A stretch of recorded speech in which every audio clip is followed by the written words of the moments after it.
wabarakatuh. Hai halo Sobat Case On. Selamat datang di Case On episode Ramadan Refresh. Puasa nggak cuma tahan lapar. Oke, hari ini kita sudah kedatangan tamu. Nah, beliau adalah salah satu guru pengajar yang lagi-lagi guru pengajar Pendidikan Agama dan Budi Pekerti. Oke, selamat pagi Ibu Pipit. Selamat pagi Mesya. Oke, hari ini gimana kabarnya? Baik ya? Alhamdulillah. Alhamdulillah. Puasanya gimana Ibu? Alhamdulillah. Alhamdulillah lancar juga ya. Boleh dong Ibu kenalan dengan teman-teman yang ada di rumah yang nonton obrolan kita hari ini. Kenalannya ini menyeluruh ya. Oke, bisa dari Ibu. pendidikan juga. Oh, boleh, sangat Ya. boleh. Ya. Halo, assalamualaikum warahmatullahi wabarakatuh. Nama saya Ibu Fitratul Insiah. Saya adalah guru pengajar mata pelajaran Pendidikan Agama Islam dan Budi Pekerti di SMA Negeri 1 Kencong. Nah, kebetulan saya di sini mengajar kelas 11 dan 12 ya, 12 1 dan 12 2. Nah, untuk pendidikannya saya bersyukur dari orang tua itu mewajibkan untuk sekolah di bawah naungan Islam, Mesya. Nah, jadi mulai dari MI, MTS, Aliyah, terus di universitas juga yang berbasis Islam. Kalau MI-nya di MI Bustanul Ulum di Umbul Sari. Nah, kemudian MTS dan Aliyahnya itu saya di Baitul Arkom Balung. Wah. Nah, jadi gini Mas ya. Dulu Bu Pipit itu naik sepeda dari Umbul Sari Kerangkongan ke Baitul Arkom Balung tuh naik sepeda. Mancal ya istilahnya ya. Berapa jam Ibu? Kurang lebih setengah jam. Setengah jam. Ya. Itu ada temennya atau gimana Bu? Ada temennya. Alhamdulillah. Itu cuma 4 orang. Jadi, berarti setiap hari Ibu Pipit ini leg day ya? Iya, jadi sampai dulu dijulukin Laskar Pelangi sama teman-teman saya itu ya, karena mancal, terus PP itu bisa berangkat itu 10 kilo. Pulangnya 10 kilo, jadi 20 kilo. 20 kilo, belum lagi aktivitas di sekolahnya. Ya, kalau S1-nya itu dari Universitas Islam Negeri Jember, UIN sekarang namanya. Kalau zaman saya dulu masih IAIN Jember, gitu Mas. Itu basic pendidikan saya.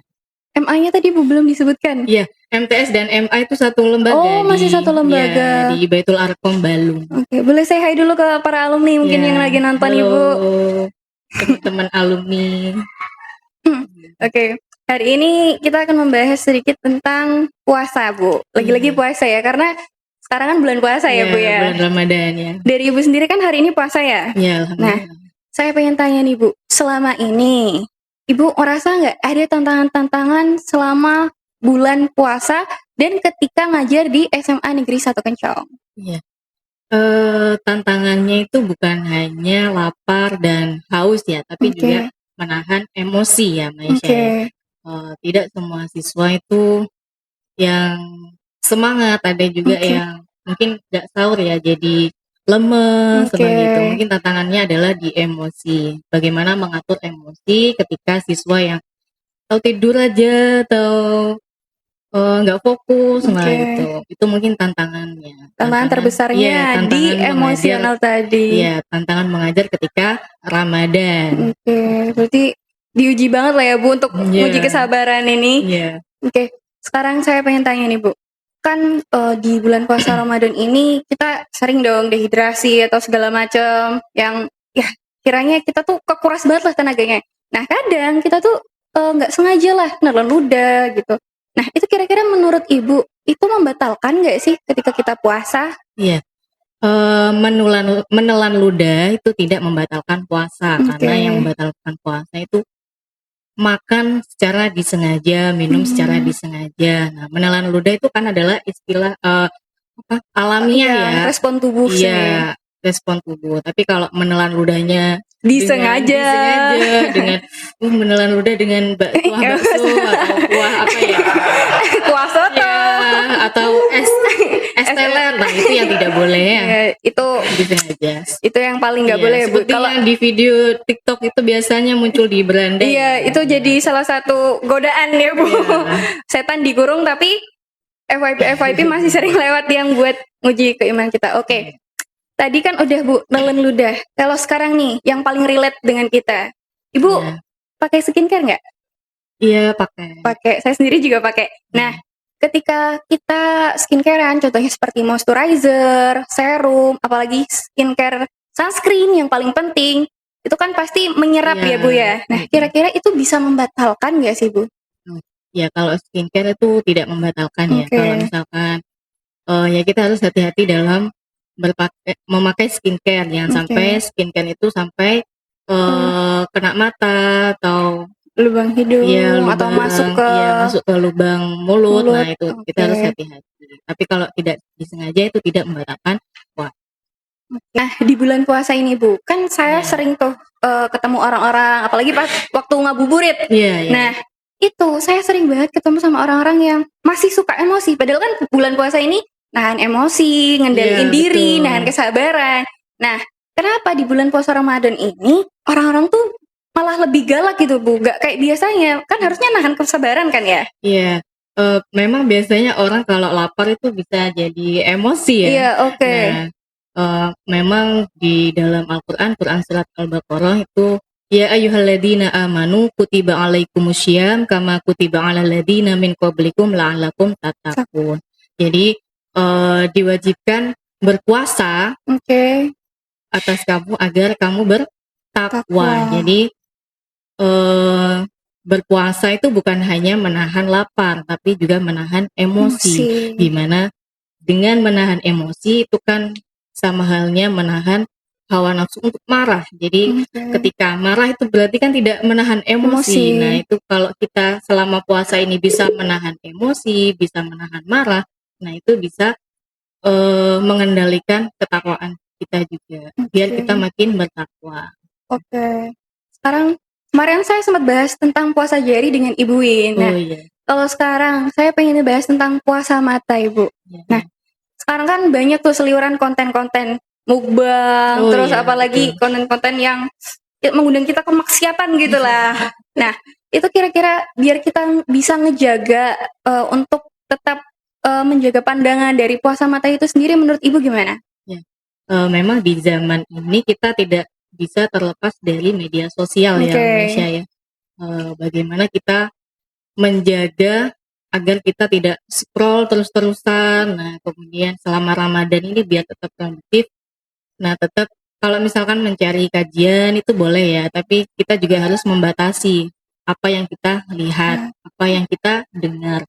Dan puasa dalam hadis itu disebutkan bahwasanya puasa itu adalah perisai. Nah, perisai bagaimana maksudnya? Yaitu perisai untuk menangkis ya, menangkis amarah, menangkis hawa nafsu. Nah, itu bagaimana kita bisa menahan, menahan untuk tidak scroll yang buruk-buruk ya, yang tidak dianjurkan. Nah, yang harus kita ketahui, Meisya, semua anggota tubuh kita itu akan dimintai pertanggungjawabannya Allah Subhanahu wa Ta'ala. Jadi mulai dari mata, mulut, terus dan semua anggota tubuh kita akan dimintai pertanggungjawabannya. Terutama lisan ya. Salamatul insan fi hifdil lisan. Jadi keselamatan manusia itu tergantung pada lisan. Nah, bagaimana kita menjaga lisan selama Ramadan ini? Ditahan dulu, jangan berbicara kotor, menggunjing, ngerasani biasanya ya. Itu paling sering. Perempuan itu adalah kaum Hawa ya. Betul. Hawa berarti mulutnya terbuka ya. Memang perempuan suka ngomong ya, suka gitulah. Suka ngomong. Bahkan ada penelitian perempuan tuh bisa mengeluarkan berapa ribu kata gitu dalam satu hari. Jadi selama Ramadan itu kita harus menjaga bukan hanya lisan, tapi jari juga. Apa yang kita lihat juga kita harus jaga. Biar kita, karena nanti kita akan dimintai pertanggungjawaban. gitu, Jadi nggak cuma lisan, tapi juga mata dan juga ketikan atau jari itu tadi ya Bu ya. Jarimu harimaumu. Nah, bukan hanya mulutmu harimaumu ya, tapi jarimu harimaumu. Saya kan lagi puasa nih Bu. Nah teman-teman saya juga ada beberapa yang ikut berpuasa. Kita tuh kadang kalau udah memasuki jam-jam siang kayak setelah sholat zuhur itu kita ngerasa aduh lapar deh Bu, terus habis itu lapar, lemes segala macam tuh campur aduk jadi satu deh.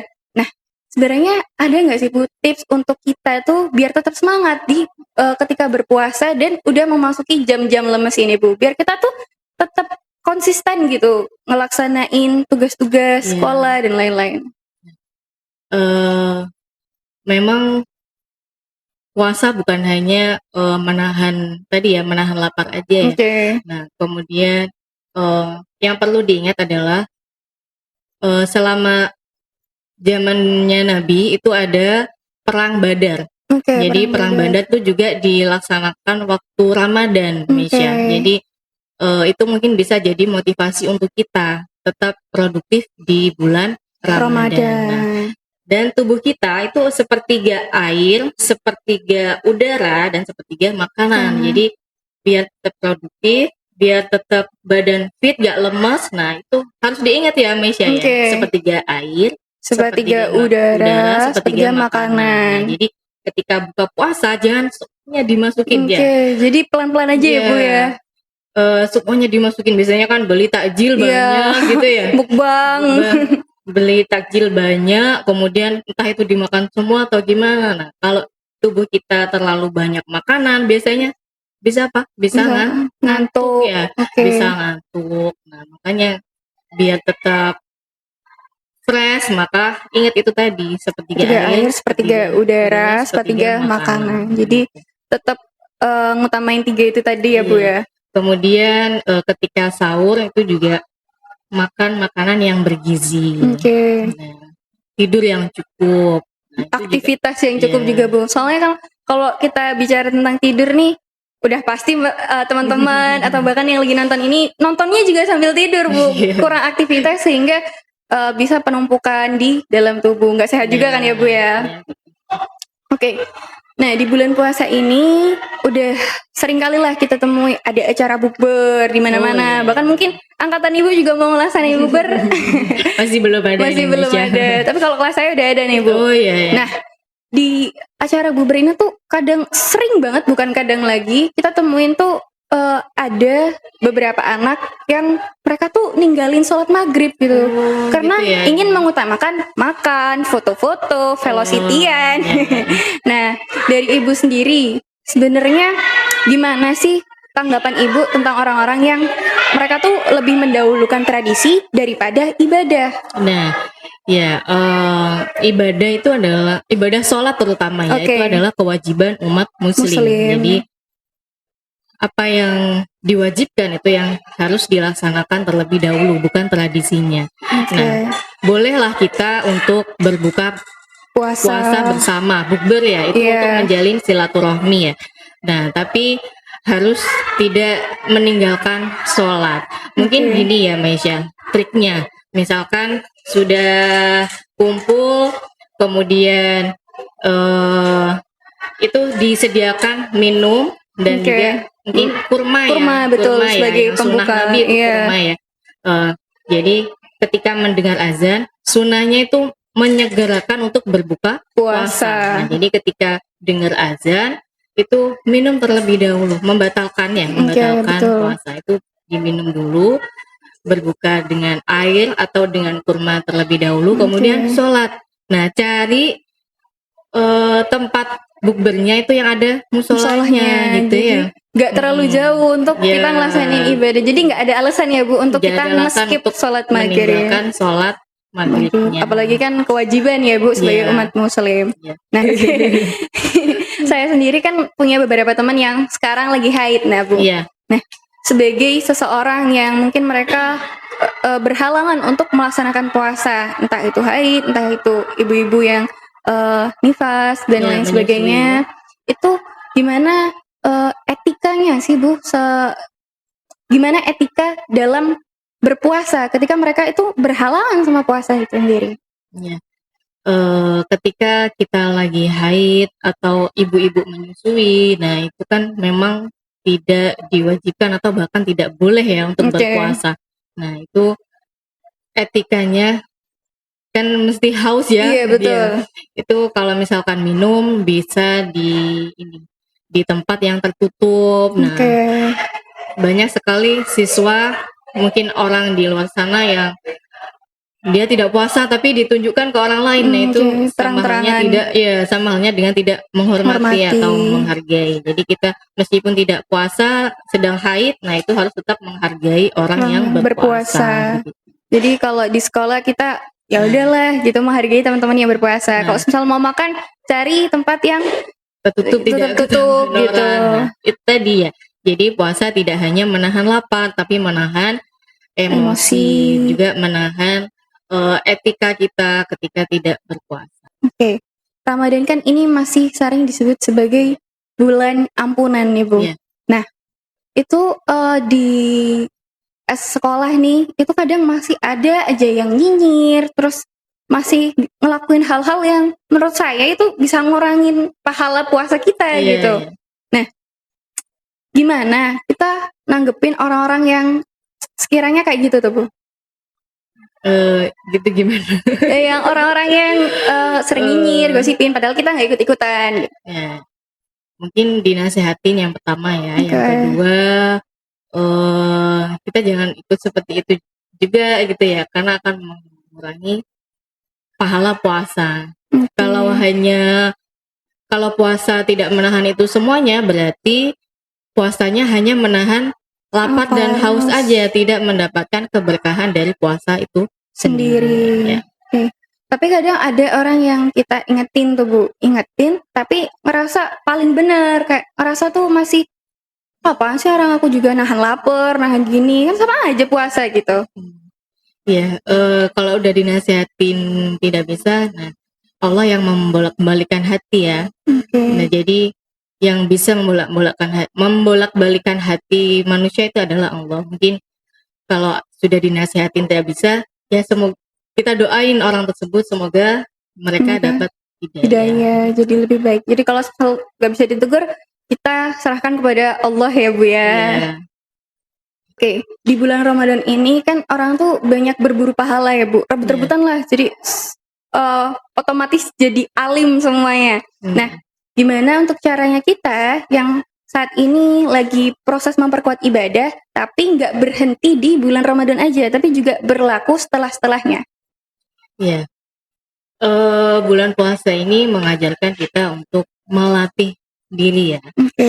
Orang bisa karena sudah terbiasa. Jadi di bulan Ramadan ini mungkin yang biasanya tidak ngaji di bulan Ramadan ini dicoba untuk mengaji. Nah, kalau selama bulan Ramadan ini full ya ngajinya ya, setiap hari ngaji, nah itu mungkin dia sudah terbiasa. Nah, nanti di bulan berikutnya itu bisa istiqomah, di perbuatan yang di jalan tadi, ibadah tadi. Nah, Allah itu suka hal yang ibadah yang kecil tapi dilakukan yang konsisten ya, istiqomah. Nah, misalkan di bulan puasa ini kamu mencoba untuk bersedekah. Nah, bersedekah kemudian konsisten terus sedekah. Nah, nanti itu bisa jadi karakter kamu gitu. Jadi suka bersedekah. Nah, jadi lakuin hal konsisten tadi, mulai hal yang terkecil. Mungkin yang sholatnya sering menunda ya, di bulan Ramadan ini dicoba untuk tidak menunda. Jadi tetap as-sholatu ala waktiha, sholat pada waktunya gitu ya. Jadi sholat pada waktunya, kemudian yang biasanya tidak membaca Al-Quran dicoba untuk membaca Al-Quran biar kita terbiasa. Setelah Ramadan tuh bisa terbiasa. Bisa karena terbiasa. Jadi di bulan Ramadan ini jadi kesempatan untuk kita ngelatih diri ya Bu. Nggak cuma nahan emosi, nahan lapar makan, makan dan haus, tapi juga kita ngelatih diri untuk jadi lebih baik. Kata-kata terakhir Ibu. Bisa kasih kata-kata motivasi untuk teman-teman yang lagi nonton obrolan kita hari ini mungkin? Ya, teman-teman yang sedang menonton podcast pada hari ini mungkin jadikan Ramadan itu bukan hanya berlalu di kalender, tapi bisa jadi menjadi karakter nantinya, merubah karakter kita. Jadi yang awalnya belum baik, setelah Ramadan ini bisa menjadi lebih baik. Oke, tepuk tangan untuk narasumber kita hari ini.